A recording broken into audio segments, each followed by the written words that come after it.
Assistant Professor, SNS College of Physiotherapy. I am here to talk about the layers of abdominal wall which is present anteriorly. So, abdominal wall is basically divided into two, anterior abdominal wall and posterior abdominal wall.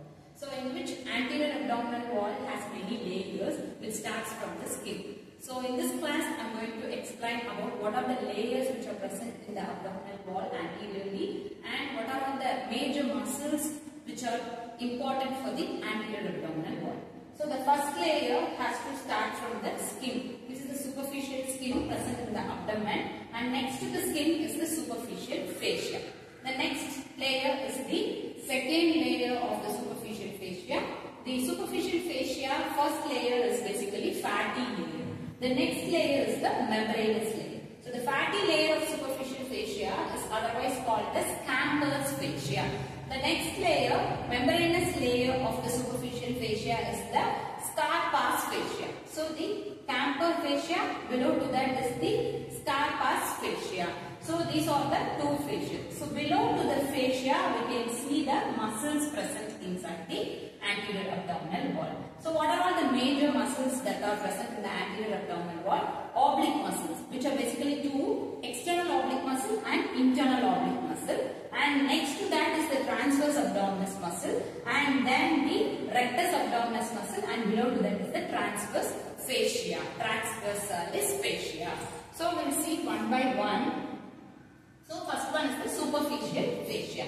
So posteriorly the superficial fascia fuses it with the perineal body and the margins of the perineal membrane. Then the fatty layer is represented as the smooth muscle in the scrotum, the darkest muscle. So the next is membranous layer, which persists as a separate layer from the superficial layer. So the next one is the deep fascia. The deep fascia in the anterior abdominal wall is merely a thin layer of connective tissue which is covering the muscles. So this layer of the fascia will cover the muscle which adhere to the muscles of the anterior abdominal wall. So it lies immediately deep to the membranous layer of the superficial fascia. There are two layers in the superficial fascia. So this deep fascia will adhere to the second layer of the superficial fascia. So what are all the muscles which are present in the anterior abdominal wall? So it consists of three broad thin sheets that are aponeurotic in front, and from exterior to interior what are all the muscles present? External oblique, internal oblique, transverse abdominis, and a wide vertical muscle which is the rectus abdominis muscle, which is a very important muscle of the anterior abdominal wall. They lie on the either side of the midline anteriorly. So we have both the sides of external oblique, internal oblique, transverse abdominis and the rectus abdominis muscle. So we'll see one by one muscles.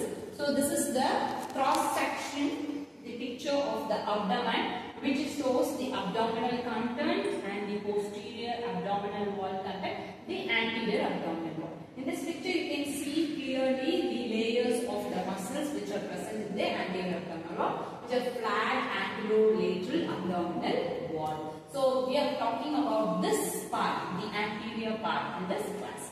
So we'll see the muscle. The first muscle is the external oblique muscle, which is a broad muscle, it is a thin muscle, and it is a muscular sheet. So the origin of the muscle will start from the lower 8 ribs. So we have basically 12 ribs. So the lower 8 ribs are the origin. The insertion, xiphoid process of the sternum, linea alba in the anterior abdomen, and the pubic tubercle and the iliac crest. The nerve supply is the lower 6 thoracic nerves, or the nerve supply for the external oblique muscle, and the iliohypogastric and ilioinguinal nerve also plays role in external oblique muscle. So what is the action of external oblique? It supports the abdominal content as well as it prevents the expulsive act in the abdomen. So we will see the picture of the external oblique muscle. So you can see clearly the external oblique muscle. Yes. So here is the external oblique muscle. So it starts from the lower 8 ribs and it ends with the xiphoid process, linea alba, pubic tubercle, iliac crest. So this muscle is the external oblique muscle. So the next muscle is the internal oblique muscle. So the originates from the lumbar fascia, iliac crest, lateral 2/3 of the inguinal ligaments. The the internal oblique starts from downwards and it extends upwards and it's inserted in the upward direction. So it inserted in the lower 3 ribs and costal cartilages, xiphoid process, linea alba and symphysis pubis. So the muscle has to come up and cover the entire abdomen. So the external oblique and internal oblique will be crossing each other. So the nerve supplies the lower 6 thoracic nerves, iliohypogastric and ilioinguinal nerve. And also the action is, it supports the abdominal wall. Similarly to the external oblique, this also assists in the forceful expulsive acts which are giving a pressure to the abdomen. So the internal oblique muscle. So this is the internal oblique muscle which starts from the upward and it's getting inserted in the downward direction. Okay. So this is the muscle. So the next muscle is transverse abdominis. The origin, lower 6 costal cartilages, which is the lower 6 cartilage of the ribs, lumbar fascia, iliac crest and the lateral third of the inguinal ligament. Insertion, it is getting inserted in the xiphoid process, linea alba and also the symphysis pubis. The nerve supply similar to that, the lower 6 thoracic nerve, iliohypogastric nerve and ilioinguinal nerve plays the role in the transverse abdominis. So the action, it compresses the abdominal content. As we know, there are a variety of abdominal contents present in our abdominal cavity. So it compresses and it keeps the abdominal content safely inside the abdominal cavity. So transverse abdominis starts like this. It will go in this manner. Okay, so it starts like this. It will go in the transverse direction. So both the transverse abdominis will converge and it forms the abdominal transverse content. So the next is rectus abdominis.